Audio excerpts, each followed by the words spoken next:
Michael thought he understood the world until the first morning in Manila unsettled every assumption he carried. And before this story deepens, take a moment to comment where you are watching from and subscribe to the channel to stay connected as this journey unfolds. He arrived with his wife Claire and their friend Jason, believing culture could be observed from a distance, but the Philippines refused distance. Within hours, conversations began with strangers who spoke as if familiarity were natural, not earned.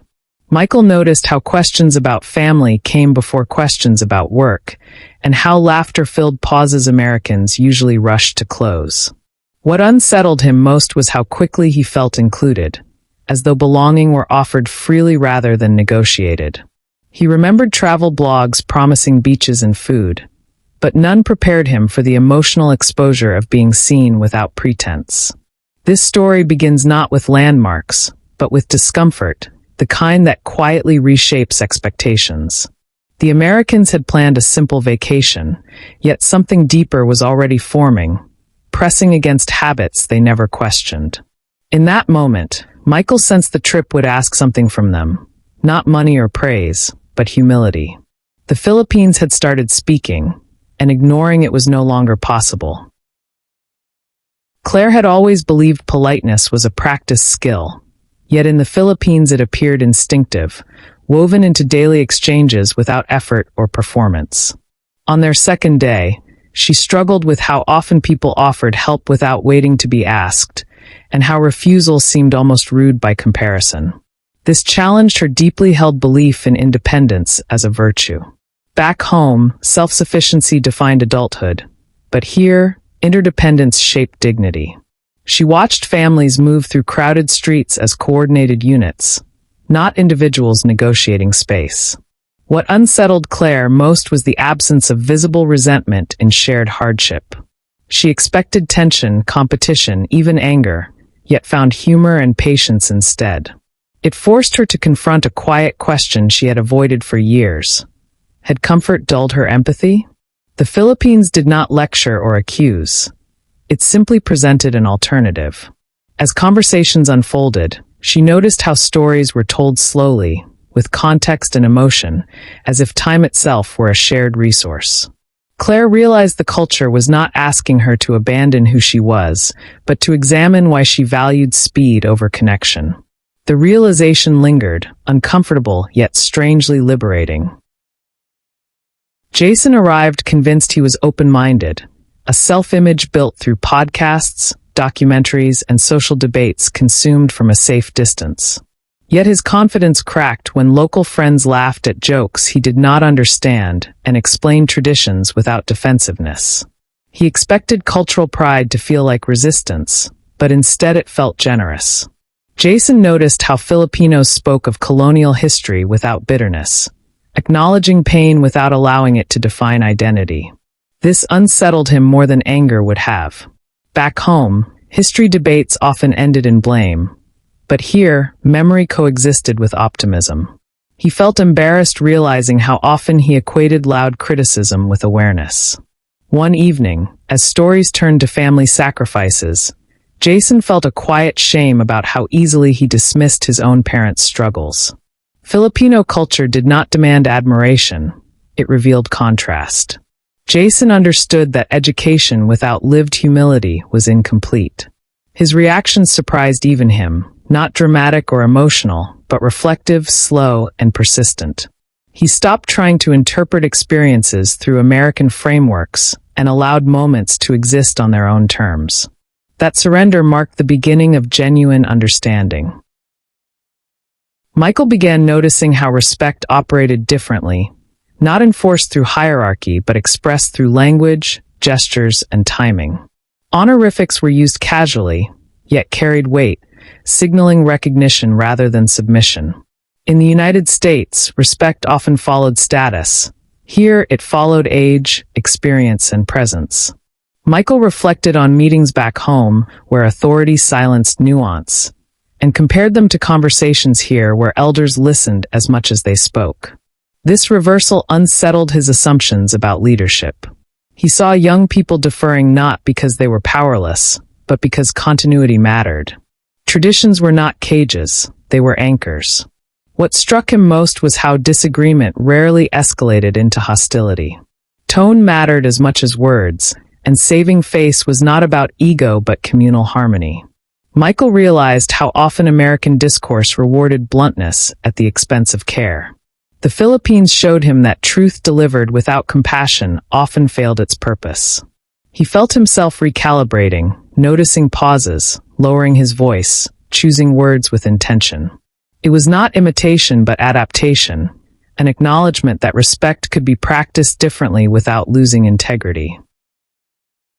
Claire's understanding deepened when she observed how joy surfaced in ordinary routines, not as celebration but as resilience.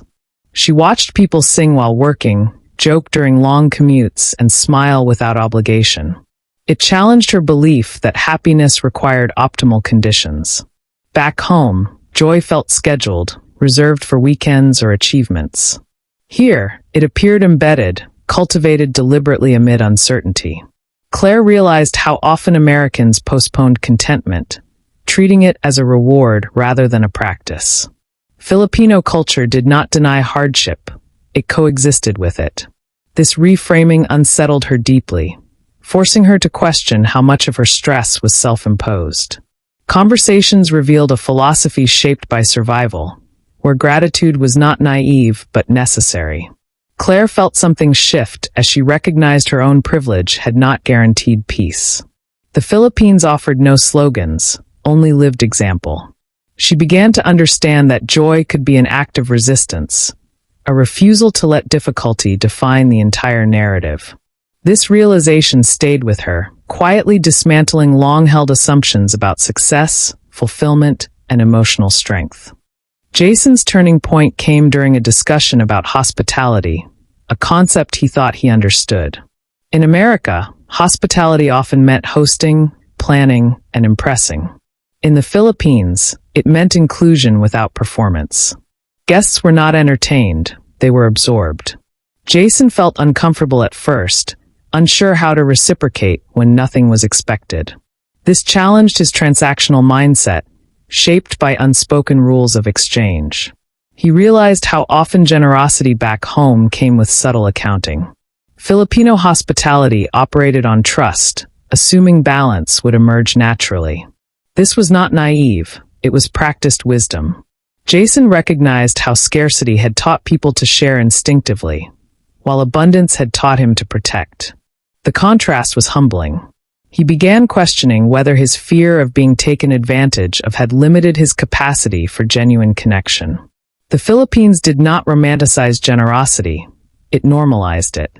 That normalization unsettled Jason more than any dramatic revelation. He understood that his reactions were not about culture shock, but about confronting habits he had mistaken for values. The experience reshaped his understanding of human connection. Michael found himself reflecting on time, how Filipinos related to it differently, less as a resource to control and more as a context to inhabit. Schedules existed, but relationships took precedence. Delays were explained, not excused, and rarely met with irritation. This unsettled Michael, whose life revolved around efficiency metrics and deadlines. He initially interpreted flexibility as disorganization, until he noticed how little anxiety accompanied it. People adapted rather than resisted. Michael realized how often American urgency created stress without improving outcomes. The Philippines demonstrated patience as a form of competence, not weakness. He noticed conversations unfolding without interruption, stories allowed to breathe. Silence was not awkward, it was respectful.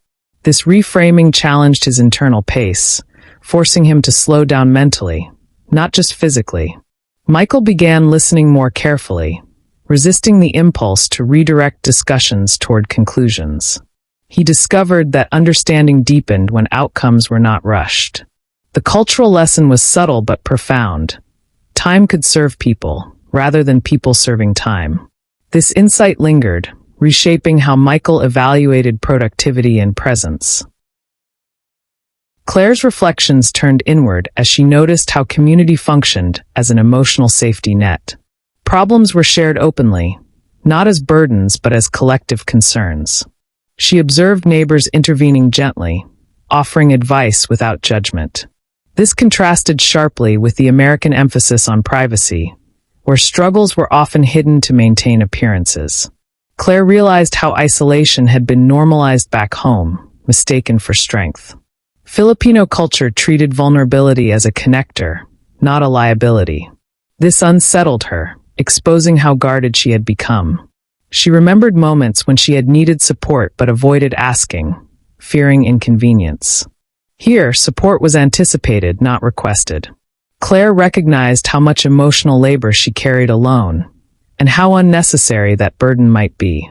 The Philippines did not eliminate problems. It redistributed their weight. This realization brought both relief and discomfort. It suggested that independence, as she practiced it, might have cost her deeper connection.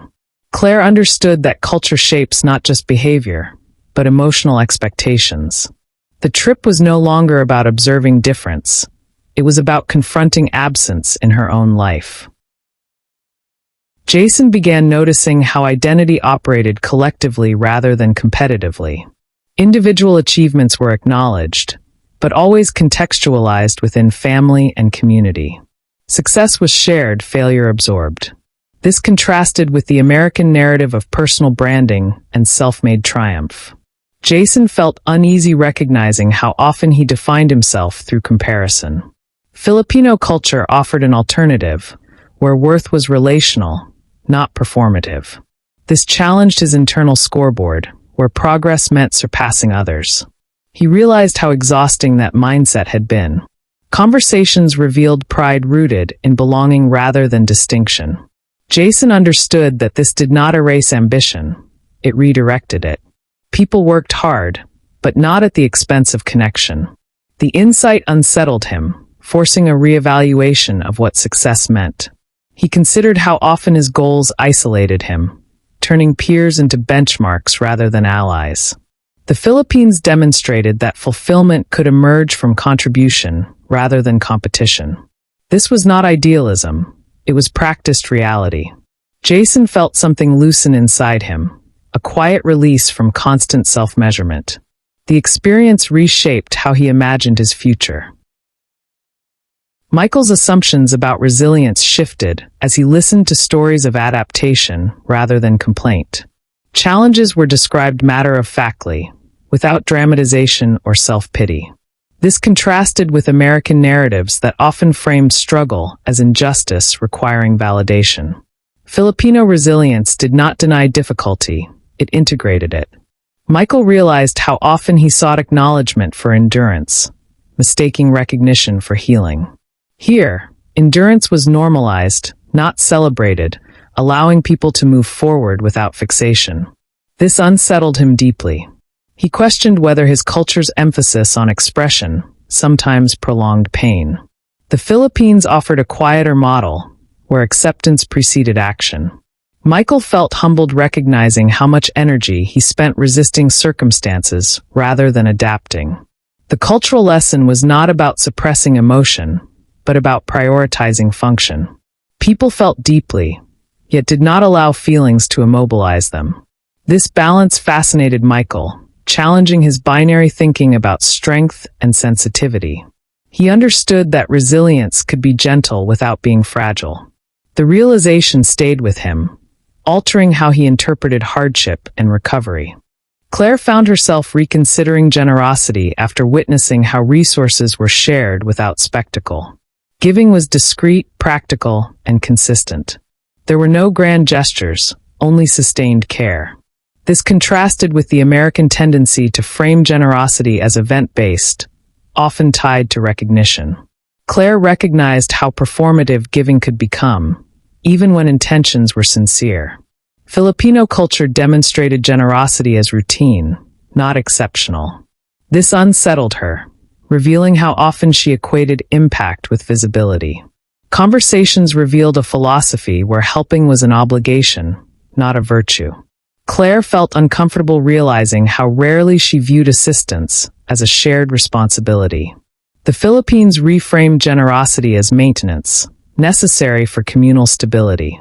This perspective challenged her assumptions about charity and social responsibility. She understood that generosity rooted in duty might be more sustainable than generosity rooted in emotion. The realization was sobering, forcing her to examine her own patterns of giving. Clare left these interactions with a quieter, more grounded understanding of compassion, one that required less applause and more consistency. Jason noticed how humor functioned as social glue, diffusing tension and reinforcing bonds. Jokes were inclusive, rarely targeting individuals harshly. This contrasted with American humor, often built on sarcasm or superiority. Jason realized how often he used humor defensively, to assert intelligence or mask discomfort. Filipino humor invited participation, not evaluation. This unsettled him, exposing habits he had never questioned. Laughter here was collective, not competitive. Jason understood that humor could heal rather than divide. This insight extended beyond jokes, shaping how conflict was approached. Disagreements softened through shared laughter, preserving relationships. Jason reflected on how often American debates escalated due to rigid seriousness.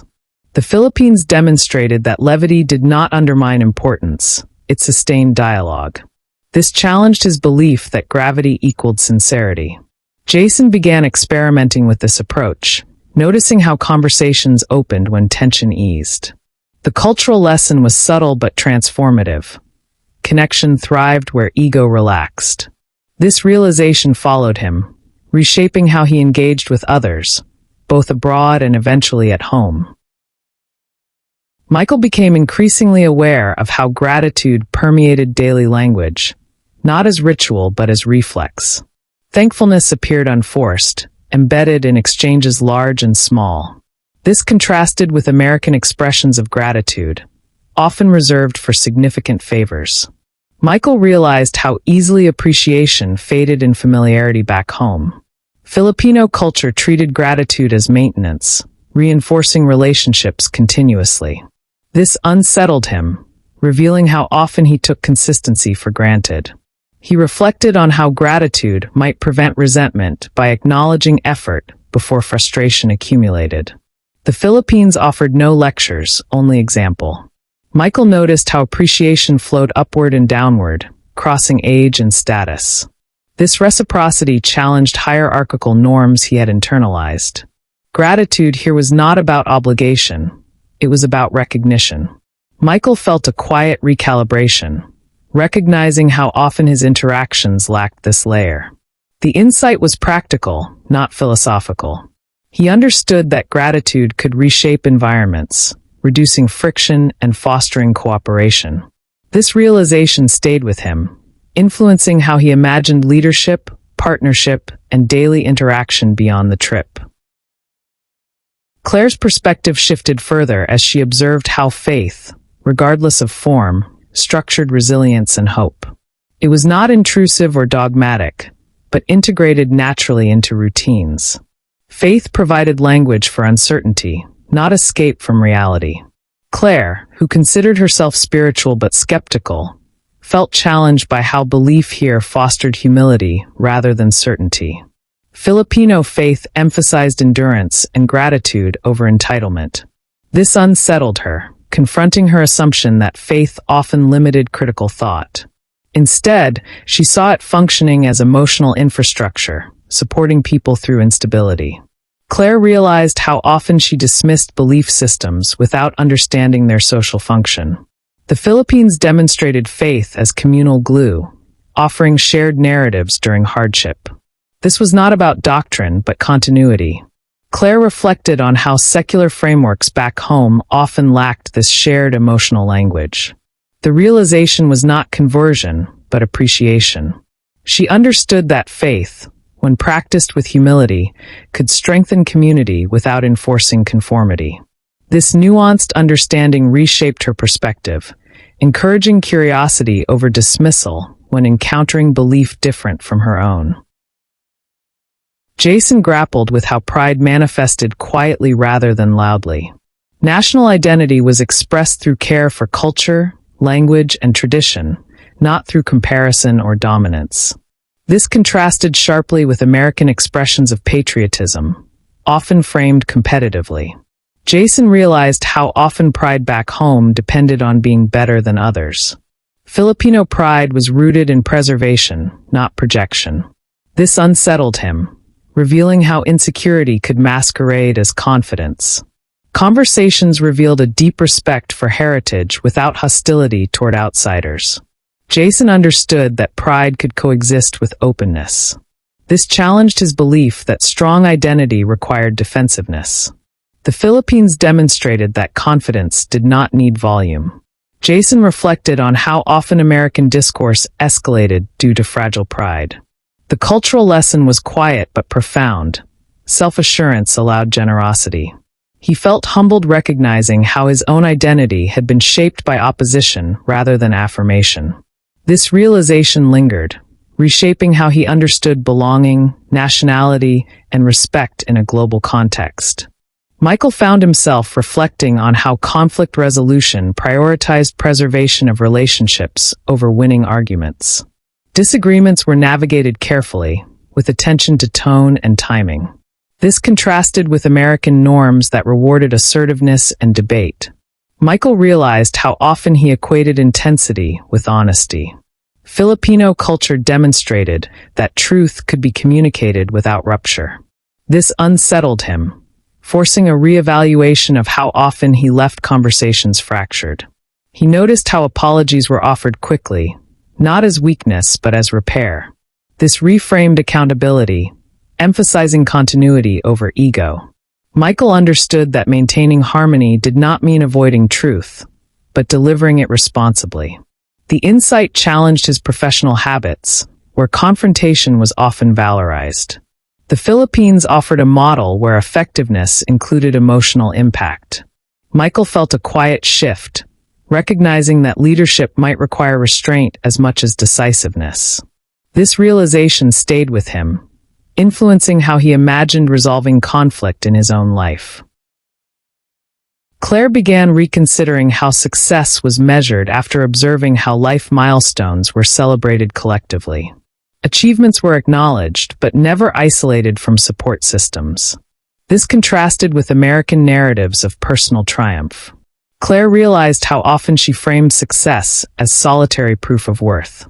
Filipino culture emphasized shared investment, recognizing that progress was rarely individual. This unsettled her, exposing how her achievements sometimes distanced her from others. Conversations revealed pride rooted in contribution, rather than accumulation. Clare understood that success here was evaluated by impact on others, not personal advancement alone. This challenged her internal metrics, forcing reflection on what she truly valued. The Philippines offered no judgment, only example. Clare felt both liberated and unsettled, recognizing how redefining success might require relinquishing certain ambitions. The insight was not about lowering standards, but broadening perspective. She left these reflections with a quieter sense of purpose, imagining a future where achievement and connection were not mutually exclusive. Jason's final realization emerged as he recognized how adaptability was celebrated as intelligence. Filipinos navigated uncertainty with flexibility rather than rigidity. This contrasted with American planning culture, where deviation often signaled failure. Jason realized how deeply he feared unpredictability. Filipino culture treated change as expected, not disruptive. This unsettled him, revealing how control had shaped his anxiety. Conversations highlighted creativity born from constraint, where improvisation was valued. Jason understood that adaptability was not resignation, but skill. This reframed his understanding of competence. The Philippines demonstrated that resilience included openness to revision. Jason felt humbled recognizing how often he clung to plans at the expense of experience. This insight followed him, reshaping how he approached challenges. He understood that adaptability did not undermine ambition, it sustained it. The cultural lesson was practical and immediate, encouraging flexibility without sacrificing intention. Michael, Clare, and Jason shared a quiet understanding by the end, one not spoken but felt. Their reactions were not dramatic transformations, but subtle recalibrations. The Philippines had not overwhelmed them with spectacle. It had dismantled assumptions patiently. Each recognized that culture was not something to consume, but something that reshaped those willing to engage honestly. They understood that their initial reactions revealed more about themselves than the place they visited. The story was not about shock or novelty, but about recognition. Filipino culture held up a mirror, reflecting values they had never questioned. The Americans realized that travel, at its best, did not confirm beliefs, it complicated them. This realization lingered, heavy yet hopeful. They knew returning home would not erase these insights. The Philippines had left an imprint, subtle but permanent, altering how they interpreted connection, success, and resilience. Their reaction said it all, not through words, but through the quiet shifts that followed them back across the ocean. Long after the trip ended, the experience continued unfolding, not as memory but as reference. Michael noticed how he paused more before speaking, considering impact alongside intent. Claire found herself seeking community, rather than isolation, during difficulty. Jason questioned competition instinctively, choosing collaboration when possible. None of them claimed mastery or enlightenment. The Philippines had not offered conclusions, only perspective. This story does not end with resolution, but with continuity. The Americans carried forward lessons that resisted simplification. Filipino culture had not demanded admiration or validation. It had offered example. Their reactions, shaped by humility and reflection, became the true outcome. The Philippines remained unchanged by their presence, yet they were altered by its quiet insistence on humanity. This fictional journey reflects a truth repeated countless times. Culture reveals itself not through spectacle, but through how it challenges what visitors believe is normal. The story endures because the questions it raised remain unanswered, inviting viewers to consider how unfamiliar values might illuminate familiar lives.